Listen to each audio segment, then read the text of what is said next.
my name's Eamon, and in this tutorial I'm going to show you how to add a notice message to a page on the Symphony3 WhiteLabel. To add a notice message to a page, go to Content and select Edit on your desired page.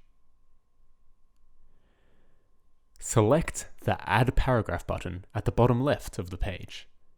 Then select the Notice Message Paragraph type. You will now see the notice message paragraph appear alongside your existing paragraphs. Simply type the message that you would like to appear into the text box provided, and then drag the notice message paragraph up or down to change its location on the page.